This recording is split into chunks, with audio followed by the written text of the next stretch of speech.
Essa é mais uma obra do canal Universo Vivo. Digite @Universo Vivo no YouTube e se inscreva no canal para não perder nenhum conteúdo novo. Pois é, você não faz um bolo só com farinha, nem só com manteiga, nem só com ovos. Claro que a manteiga é importante, o ovo é importante, é necessário, mas não é suficiente. O bolo do sucesso que nós estamos fazendo essa noite, ele tem 6 ingredientes.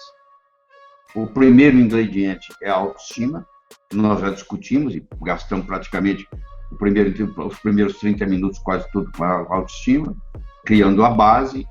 O segundo é a comunicação, que eu prometi a vocês que nós vamos fazer no Hangout Futuro, o poder da comunicação. E agora vem metas, vem atitude, vem trabalho e vem ambição. Quando você coloca esses 6 ingredientes juntos, com paciência e persistência, que são as características do profissional e que o amador não tem. O amador quer tudo para ontem. Só que a natureza não funciona assim. O amanhecer só vem depois da noite toda ter passado. Você planta uma semente, no dia seguinte ela não é uma planta. Ela continua sendo uma semente, começando o seu processo de germinação, mas continua sendo uma semente.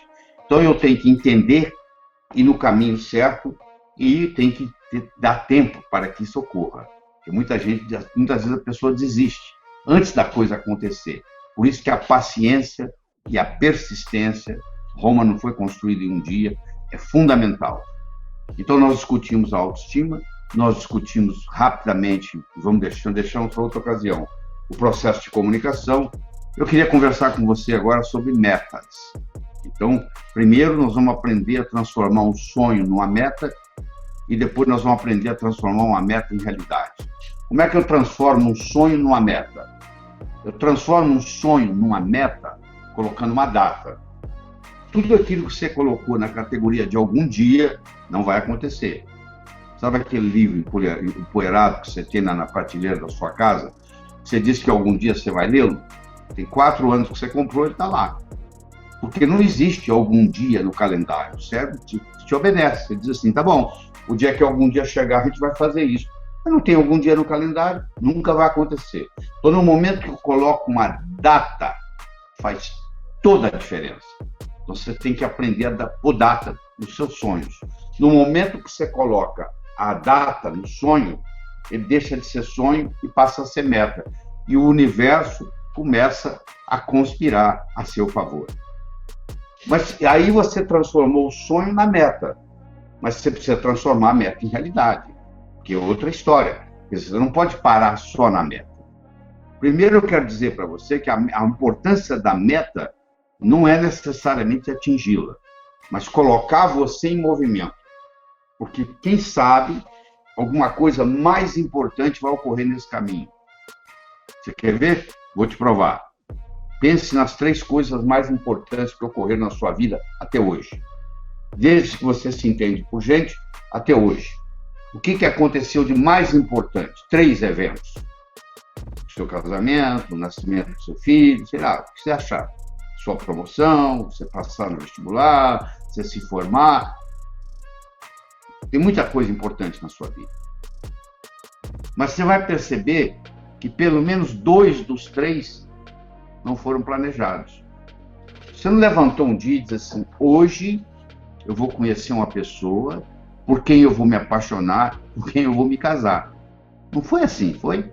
Você foi em algum lugar, se apaixonou, se casou. E esse trabalho que você tem aí? Você é empregado de uma empresa, você levantou um dia e disse, hoje eu vou me empregar nessa empresa. Não, você viu um anúncio, alguém te convidou, você foi fazer uma entrevista, levou o currículo, foi aprovado, você está contratado.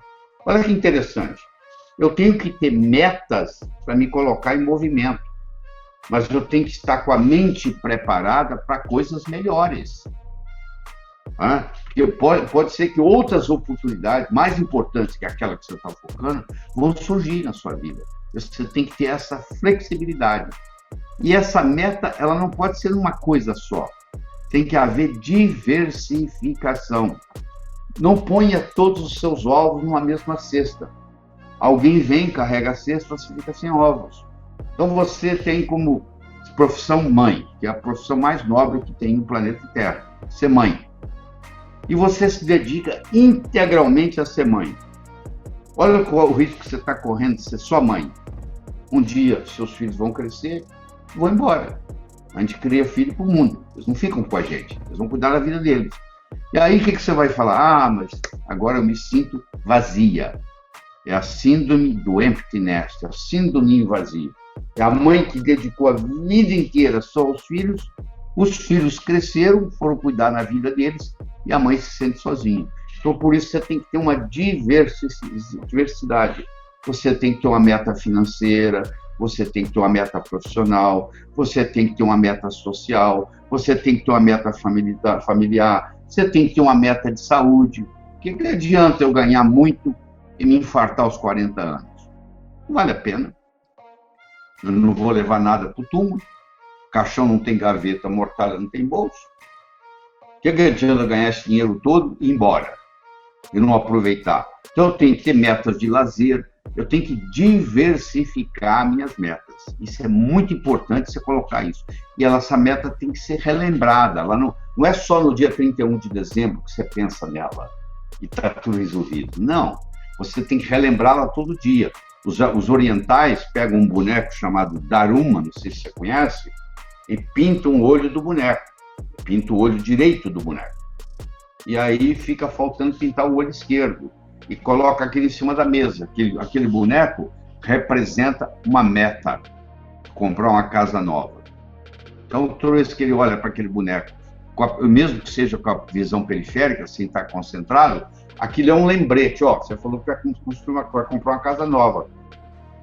E aí, quando ele compra a casa nova, ele vai lá e pinta o outro olho do boneco. Se eu entrar numa casa de um oriental, você vai ver que existem vários darumas na sala, muitos com os dois olhos pintados e alguns com o olho só pintado. Porque a meta, ela tem que ser relembrada. Ela tem que ser sua. Por que você vai estudar medicina? É porque o papai gosta. Então fala para o seu pai fazer o vestibular. Você tem que fazer uma coisa sua. Já é difícil nadar contra a correnteza. Imagine com a pedra no pescoço. Se você está fazendo algo porque a sua vovó, ou seu papai, ou a sua mamãe quer, isso aí não funciona. A meta tem que ser sua, só sua. Tá? Você tem que satisfazer você. Você veio aqui para viver a sua vida. Você e seus pais são pessoas diferentes, com vidas separadas. Você e seus filhos são pessoas diferentes, com vidas separadas. Um dia eles vão embora. E você também tem que deixar os seus pais. Tem que deixar eles cuidar da vida deles. Aí você tem que apoiar, não é ajudar. Ajudar é fazer por eles. Cada um está aqui para viver a sua própria vida. Então você tem que tomar muito cuidado na qualidade de metas que você tem. Quais são as metas que você quer colocar lá. Certo? Bom, então além disso tudo que nós estamos falando, além da autoestima, além da comunicação, além das metas, eu queria discutir com você agora uma coisa chamada atitude.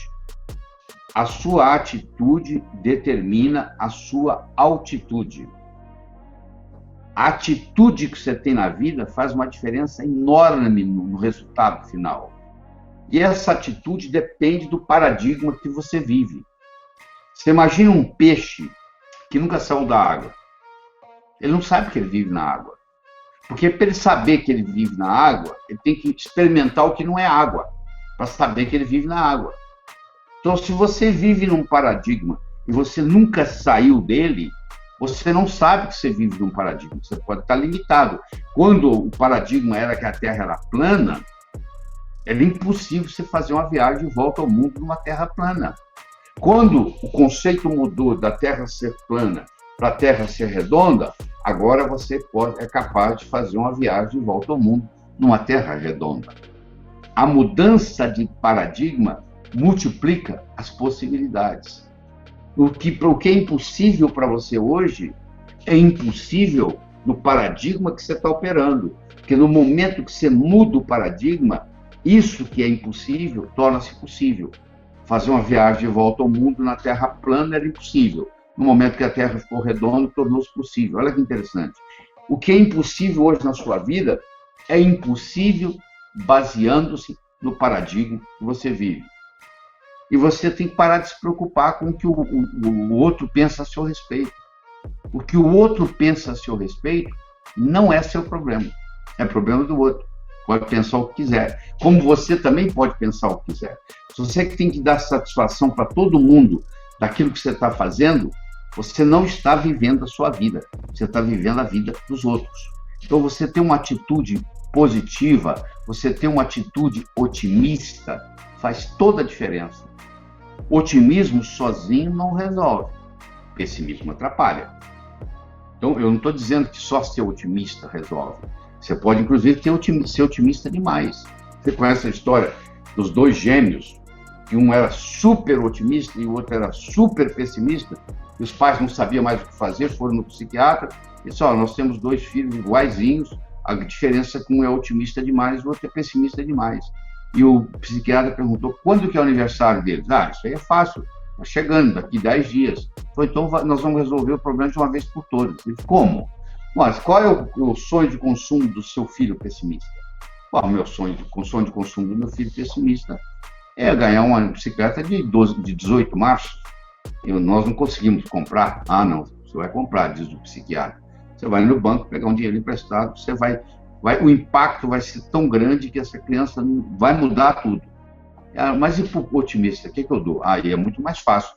Você vai numa fazenda, num sítio, leva um balde, enche de cocô de cavalo, enche de estrume de cavalo e coloca o nome dele com estrume ao lado da bicicleta do irmão com o nome do irmão. No dia que eles acordarem no aniversário, o pessimista vai ver aquela bicicleta com o nome dele, vai ficar tão encantado que vai curar o pessimismo. E o otimista vai ver esse estrume de cavalo com o nome dele e vai quebrar um pouco esse excesso de otimismo dele. Então os pais fizeram isso, pegaram dinheiro emprestado, compraram a bicicleta de 18 marchas, puseram o nome do pessimista, buscaram o estrume de cavalo, colocaram o nome do otimista, e quando acordou de manhã, no dia do aniversário, eles escutam aquela gritalhada, aquela choradeira. Quando eles descem, o pessimista está chorando e o otimista pulando de alegria. Aí os pais já não entendem mais nada. Aí o pai chega perto do pessimista e fala, meu filho, por que você está chorando? Qual é o seu sonho de consumo? Pai, era ganhar uma bicicleta. Mas por que você está chorando? Porque eu estou pensando aqui que eu vou montar nela, que eu vou cair, que eu vou machucar, que eu vou para o hospital. Ele olha para o outro lado, o outro filho está pulando de alegria. Aí ele vira, meu filho, o que foi que você ganhou, meu filho? Ganhou um cavalo, pai. Cavalo, filho? Onde é que está o cavalo? Não sei não, passou por aqui. Não é esse otimismo que eu estou falando. Isso é um otimismo doentio. Eu estou falando quando você entra numa coisa para fazer, para você o pensamento seguinte, que vai dar certo. Porque se você entrar em campo já pensando que você vai perder, você não vai ganhar jogo nenhum. O time que entra em campo achando que vai perder não devia nem jogar, não devia nem entrar em campo. Então, quando você começa um projeto, você tem que colocar toda a energia nesse projeto como se fosse dar certo. Porque aí a chance de dar certo é muito grande. E eu quero passar para você com uma mensagem que os nossos problemas são os nossos melhores amigos. Você não sabe o que é. Um problema pode revolucionar a sua vida. Você perder o seu emprego, pode fazer você virar empresário, sabia? O próximo é o trabalho, a dedicação ao trabalho. Então eu tenho a autoestima, eu tenho a comunicação, eu tenho a atitude, eu tenho a ambição, eu tenho as metas, eu tenho ao trabalho e eu tenho a ambição. Então o trabalho é o seguinte, o trabalho, você passa 50% da sua vida acordado trabalhando. Se o dia tem 24 horas, você passa 8 horas dormindo, você passa 8 horas trabalhando, então o dia tem 24, se dormiu 8, sobraram 16. Você tem 16 horas para viver. 8 horas você passa trabalhando, você passa a metade da sua vida acordado trabalhando. Se você não se autorrealiza no seu trabalho, você está jogando fora a sua vida. Pelo menos 50% da vida, porque os que o tempo está dormindo não conta. Então, você tem que fazer algo que lhe traga autorrealização. Aliás, as pessoas que trabalham, o que elas querem? Elas querem, na ordem que eu vou te falar, elas querem autorrealização, elas querem se autorrealizar, elas querem um bom pagamento e elas querem oportunidade de crescimento. Você pode ver que se você for numa empresa que te paga mal, você também não vai ficar lá. mas que paga bem, mas você não te deixa você se autorrealizar, você se cansa. E se você está lá e não é promovido, e não é estimulado, se larga para procurar coisa melhor. Então, isso é muito importante. O ideal mesmo é você chegar um dia e trabalhar para você. Aliás, você sempre trabalha para você. Porque a empresa pode te dar a mesa, pode te dar o telefone, pode te dar o salário no final do mês, mas quando você melhora, você está melhorando. O dia que você sair da empresa, você vai levar essa melhora com você. O Napoleon Hill, estudando os milionários, ele chegou à conclusão que 85% dos milionários, antes de serem milionários, eles trabalhavam com alguém. Só que eles trabalhavam com a seguinte atitude: eles trabalhavam como se a empresa fosse deles, eles faziam render como se fosse deles, eles gastavam como se fosse deles, eles administravam a empresa como se fosse deles. O dia que eles abriram a deles, eles sabiam o que é ser dono de empresa. O que a maioria dos funcionários faz? Eu sou apenas um empregado aqui, eu não vou me esforçar. O dia que eu tiver a minha, aí sim. Só que perdeu a oportunidade, nesse período, de aprender a ser dono de empresa. Então, você está sempre trabalhando para você, tá bom? Nós estamos chegando ao final dessa conversa, falta só uma coisa: ambição. Me lembro o japonês, Kaizen. A palavra Kaizen, no Japão, significa melhora contínua. Hoje melhor do que ontem, amanhã melhor que hoje. A palavra Kaizen pegou o Japão em 1945, Hiroshima, Nagasaki, tudo destruído, 40% do Japão destruído. Hoje ele está entre as 5 melhores países do mundo per capita. Você tem uma ideia. Quer dizer, de 40% destruído entre os 5 melhores do mundo per capita, trazido por uma filosofia chamada Kaizen. Sempre melhorar, melhora contínua. Você diz para mim assim: eu não quero mais nada na vida. Eu digo: então está na hora de você morrer, porque você está aqui para aprender. Aliás, quando você morrer, quando você transcender, quando você mudar o seu endereço cósmico, e quando você chegar lá do outro lado, eles vão te fazer 3 perguntas. A primeira pergunta é a seguinte: o que você aprendeu lá? Isso aqui é uma escola, nós estamos aprendendo. A segunda pergunta é: como que a sua passagem pelo planeta Terra fez um lugar melhor para aqueles que virão depois de você? E terceiro, mais importante de tudo, eles vão lhe perguntar: você custou mais do que contribuiu, ou você contribuiu mais do que custou? Aliás, eu recomendo para você, quando você coloca a sua cabeça no travesseiro para dormir à noite, que você faça a seguinte pergunta para você mesmo: eu custei mais do que contribuí, ou contribuí mais do que custei hoje? E esse hoje vai sendo somado, vai sendo somado, vai sendo somado. Verdade? Então isso é importante você levar isso em consideração. Eu quero deixar bem claro para você que a vida é uma sequência de olá e até logo. Para você dar o próximo olá, você tem que dar o até logo. O grande olá da sua vida, você não está lembrado, mas você deu quando você chegou aqui no planeta Terra. Você chegou aqui chorando e todo mundo que estava aqui para te receber estava sorrindo. Eu espero que quando você morrer, quando você transcender, quando você mudar seu endereço cósmico, aconteça exatamente o contrário. Você vai sorrindo, porque você cumpriu a sua missão aqui, e quem ficar aqui vai ficar chorando porque você está indo. Mas isso ainda vai demorar muito tempo. Você tem uma vida inteira pela frente. E é preferível tê-la com sucesso do que sem sucesso. Então, eu recomendo você para aprofundar nessa ciência, porque sucesso é uma ciência. Do mesmo modo que você aprende física, química, biologia, matemática, você pode aprender a ser bem-sucedido, e você tem que aprender a trabalhar com esses 6 ingredientes: a autoestima, a comunicação, metas, trabalho, atitude, ambição. E, como eu disse, o que distingue o profissional do amador é paciência e persistência. O amanhecer só vem depois da noite toda ter passado. Espero que essa conversa que nós tivemos de 50 minutos ajude você. Essa é mais uma obra do canal Universo Vivo. Digite @Universo Vivo no YouTube e se inscreva no canal para não perder nenhum conteúdo novo.